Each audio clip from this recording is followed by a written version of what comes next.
Pada kesempatan kali ini saya akan membahas suatu materi PPKN yang berjudul Kedudukan, Fungsi, dan Tujuan Wawasan Nusantara.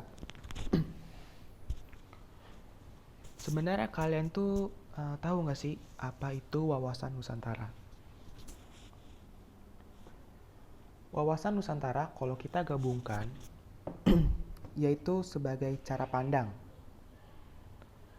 mengenai diri dan lingkungannya sebagai negara kepulauan dengan semua aspek kehidupan yang beragam secara bulat dan utuh dalam wadah NKRI atau Negara Kesatuan Republik Indonesia. Nah, saya sedikit menyampaikan asas wawasan Nusantara. Asas wawasan Nusantara merupakan sebuah ketentuan atau kaidah dasar yang harus dipatuhi, ditaati, dipelihara, dan diciptakan oleh semua penduduk negara Indonesia. Nah, asas wawasan Nusantara sendiri tercantum dalam alinea keempat, yaitu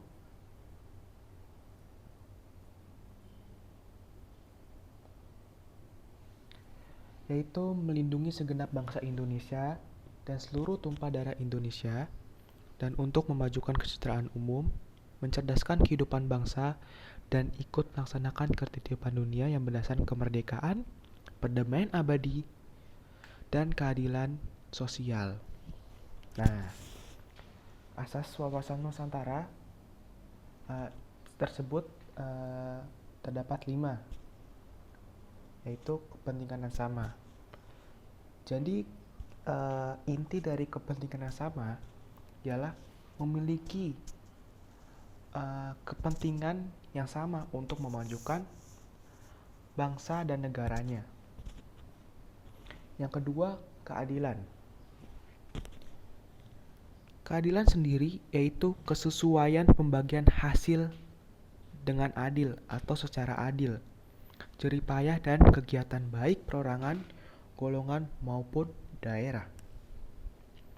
Ketiga, kejujuran. Nah, kita di sini harus jujur, nggak boleh berbohong, yaitu berani berpikir, berkata, dan bertindak sesuai realita. Yang keempat, solidaritas. Solidaritas ialah sikap mau memberi dan berkorban bagi orang lain.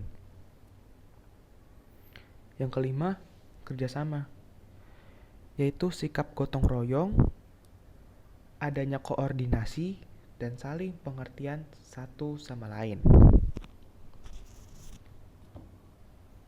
Oke, di sini saya juga membahas kedudukan.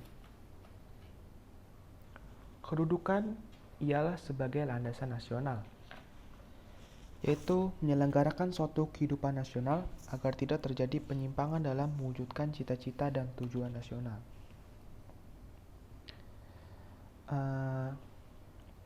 Selain sebagai landasan nasional, juga sebagai visi bangsa, yaitu sebagai bangsa Indonesia yang satu dengan wilayah yang satu dan utuh.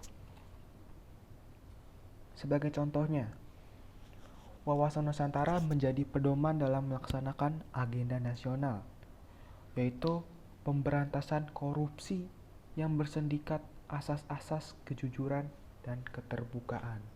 Nah, tadi kan kita udah paham tuh, apa itu asas wawasan Nusantara. Ayo dihafal ya. Selanjutnya kita membahas fungsi. Fungsi wawasan Nusantara ialah sebagai pedoman serta motivasi untuk memastikan semua kebijaksanaan dalam bertindak serta perbuatan dalam penyelenggaraan negara baik pusat maupun daerah. Selanjutnya kita membahas tujuan dari wawasan Nusantara. Nah, tujuan wawasan Nusantara ialah mewujudkan nasionalisme yang tinggi di segala aspek kehidupan rakyat Indonesia yaitu rasa ingin cinta terhadap bangsa negaranya dan tanah air. Kemudian, lebih mengutamakan kepentingan nasional daripada kepentingan individu, kelompok, golongan, suku, bangsa, ataupun daerah. Nah, kepentingan nasional itu ialah tujuan yang dicapai sehubungan dengan kebutuhan bangsa atau negara dengan hal yang dicita-citakannya. Nah, sebagai contoh, kita sebagai murid atau siswa-siswi membanggakan nama Indonesia dalam ikut berpartisipasi dalam penghargaan tingkat olimpiade nasional maupun internasional. Baik, segitu saja dalam penyampaian kedudukan, fungsi, dan tujuan wawasan Nusantara. Semoga dalam penyampaian ini lebih bermanfaat.